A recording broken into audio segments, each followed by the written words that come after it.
భద్రాద్రి కొత్తగూడెం జిల్లా దమ్మపేట మండలం గండుగులపల్లిలోని MLA camp ఆఫీసులో ఎమ్మెల్యే అధ్యక్షతన ఖమ్మం, నల్గొండ, వరంగల్ జిల్లాల ఎమ్మెల్సీ పట్టభద్రుల ఉప ఎన్నిక సందర్భంగా కాంగ్రెస్ పార్టీ అభ్యర్థి తీన్మార్ మల్లన్న గెలుపు కోసం నిర్వహించిన ఎమ్మెల్సీ ఎన్నికల సన్నాహక సమావేశంలో అశ్వరావుపేట నియోజకవర్గం నుంచి పాల్గొన్న పట్టభద్రులు ముఖ్య నాయకులను ఉద్దేశించి ప్రసంగించిన ఎమ్మెల్సీ అభ్యర్థి మల్లన్న మరియు కాంగ్రెస్ పార్టీ ఉమ్మడి ఖమ్మం పార్లమెంట్ అభ్యర్థి రామసాహెం రఘురామరెడ్డి, స్థానిక శాసనసభ్యులు జారే ఆదినారాయణ ఈ కార్యక్రమంలో కాంగ్రెస్ పార్టీ జిల్లా నాయకులు, సిపిఎం, సిపిఐ పార్టీల ముఖ్య నాయకులు, 5 మండలాల కాంగ్రెస్ పార్టీ నాయకులు, వివిధ హోదాలలో ఉన్న ప్రజాప్రతినిధులు, కాంగ్రెస్ పార్టీ అభిమానులు, కార్యకర్తలు తదితరులు పాల్గొన్నారు.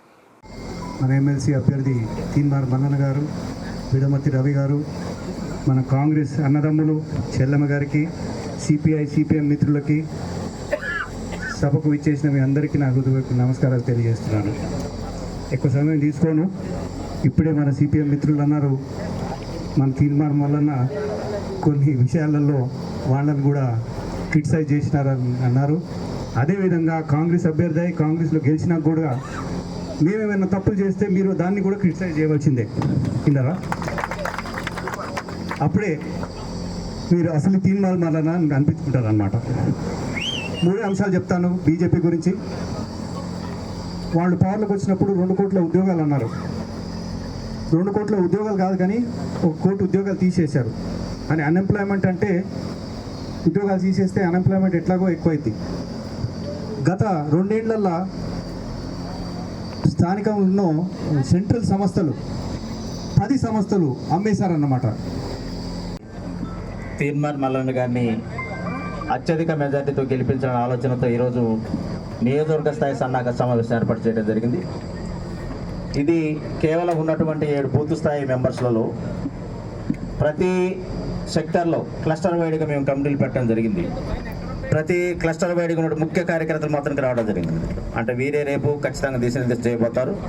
అక్కడ ఉన్నటువంటి ఎవరైతే ఉంటారో పట్టభద్రులు ఎవరైతే ఉంటారో వాళ్ళని మోటివేట్ చేసే కార్యక్రమానికి వారికి మేము కంప్లీట్గా ఒక కమిటీ ఆర్గనైజ్ చేయడం జరిగింది.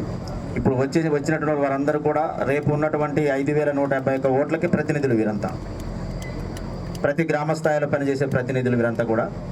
కాబట్టి ఈరోజు సన్నాహక సమావేశంలో ముఖ్య ఉద్దేశం రేపు 27వ తారీఖు జరిగేటటువంటి ఎమ్మెల్సీ ఓటింగ్లో మనం అనుసరించాల్సిన విధానాలను వీరికి క్లుప్తంగా తెలియాల్సిన అవసరం ఉందన్న ఆలోచనతో మనం ఎవరైతే కీరోలుగా పనిచేస్తారు వీరి ద్వారానే రేపు ఓటర్ని ప్రభావితం చేసే అంశంలో చెప్పే ఆలోచన రీతిగా ఈరోజు వీరికి మోటివేషన్ కార్యక్రమంతో పాటు, ఎందుకంటే చాలామంది కొత్తగా అప్లై చేసి ఉన్నారు. ఓటింగ్ ఎలా వేయాలి, ఎలా ఓటు వేయాలనే ఆలోచనతో కూడా చాలామంది కొత్త అభ్యర్థులు వెయిట్ చేస్తూ ఉన్నారు.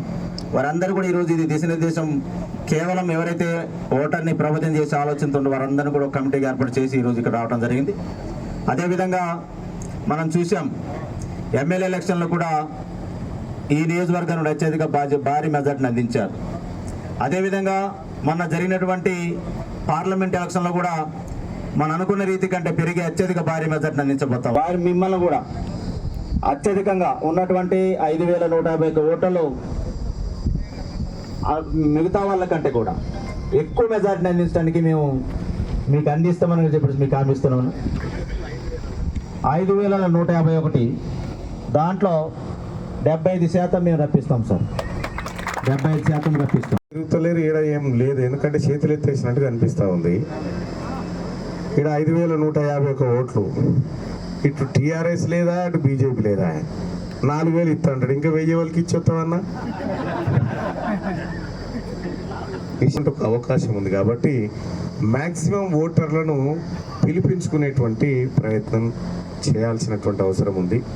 మీరు గ్రామాల వారీగా, క్లస్టర్ల వారీగా 25 ఓట్లకు ఒక ఇన్ఛార్జ్ ఎవరైతే ఉన్నారో మీరు ఈ 25 ఓట్లలో ఫస్ట్ చేయాల్సినటువంటి కార్యక్రమం ఏంటంటే మనకు అనుకూలం ఎన్ని, వ్యతిరేకం ఎన్ని, న్యూట్రల్గా ఎంతమంది ఉన్నారు ఇది చూసుకోండి. ఇది చూసుకున్న తర్వాత ఈ అనుకూలంగా ఉన్నటువంటి వాళ్ళని పలకరిస్తూనే, న్యూట్రల్గా ఉన్న వాళ్ళని మన వైపు తిప్పుకుంటూనే, ఇక ఎవరన్నా ఒకటో ఇద్దరో ఒకటి అలా వ్యతిరేకంగా అట్లా ఉంటే వాళ్ళను కూడా మెప్పించి ఒప్పించి పూర్తి స్థాయిలో మనం ఓటు తీసుకునేటువంటి ప్రయత్నం చేయాలి.